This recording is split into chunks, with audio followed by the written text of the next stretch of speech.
Hey, what's up, guys?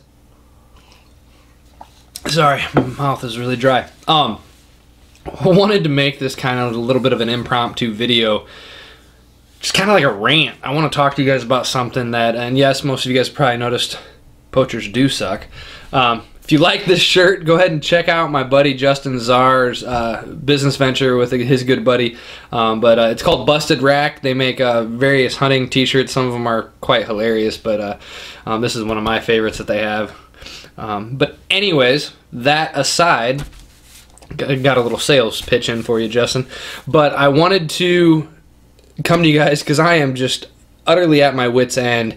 It seems like this happens every year. Every year around this time when guys their season's done, it didn't quite go the way they wanted to. So they're starting to ask, what could I have done different? They're starting to think, what do I need to do? And everybody, I've literally probably read it 10 times in the last 10 days on some forum, some Facebook page, somewhere. What should I plant?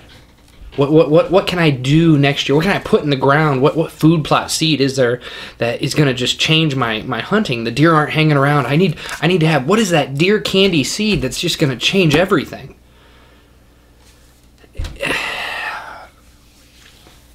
And sadly for the most part, the people who follow this page, you guys already know. There's no magic food plot seed. There's no magic plot that you're going to put in. There's no magic food that is going to override other factors that might be the reason why you're not seeing success. The type of food plot that you have is not necessarily ever, for that part, it's usually the smallest factor in it.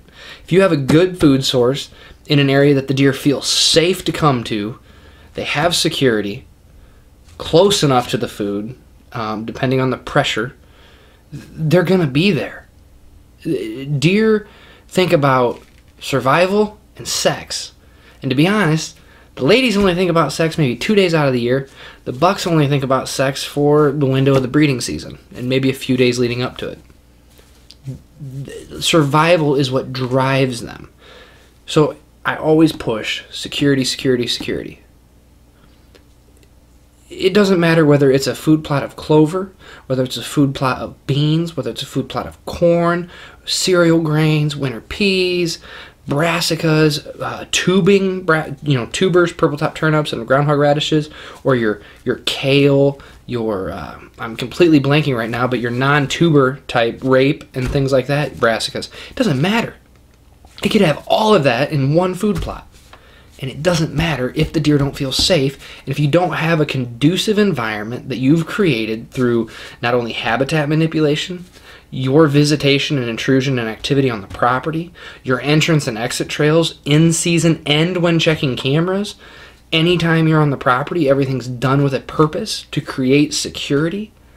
And your scent regimen, I think that's a smaller of the three, but your habitat manipulation, your interaction and how you hunt the property, and then your scent precautions. Those three things, in my opinion and in my experience working with people on their properties, those three things come well before what type of food plot they're using as the factor. Now, if they have everything good and the deer are still preferring to go to the neighbor who does everything good as well, but the neighbor has beans and you never do, yeah, maybe the food source becomes a factor, but it's not ever close to being number one.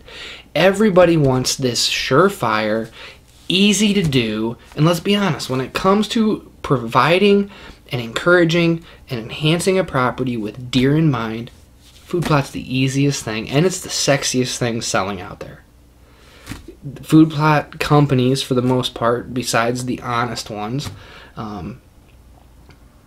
they've misled hunters to believe that they have this magic food plot. They put all these big bucks on the bag and all this stuff, and every one of their hunters is taking pictures in front of with a bag of seed in front of the deer that they supposedly shot the deer out of and things. But most of these deer are taken on very well managed properties, and the food plot was just like the cherry on top of the ice cream. But the brunt of that dessert was a good property management plan, a good habitat. if you don't have early successional growth, if you don't have good herbaceous vegetation, if you have, open canopy, so lush understory, if you don't have those things, if you don't have good water, if you don't interact with the property well, if you don't have good entrance and exits well, if you don't have any of that stuff, if you don't have all that stuff working in conjunction together, you're not going to see a difference, except for maybe in the off season or when you're not hunting, what food source you have on the property. I've seen it in my own properties. I've seen it in clients' properties. Guys, there's no magic bean seed out there or seed mix. Don't fall for that. Don't fall for that.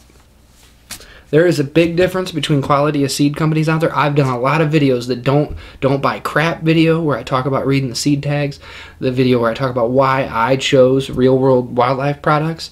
All those are valid, and it's a good discussion. You should care about the seed that you're buying, but it's not a cure-all. Not even close. And you're kidding yourself if you think so. My rant is done for the night. I'm going to continue working on a few digital consults. If that's something you're interested in, feel free to check out the website. If not, it's not a big deal. Many of you guys that follow this page already are doing so because you are actively pursuing a better habitat plan. So you probably don't need one. But if you do, hit me up. This is Ty. God bless, guys, and good luck out there.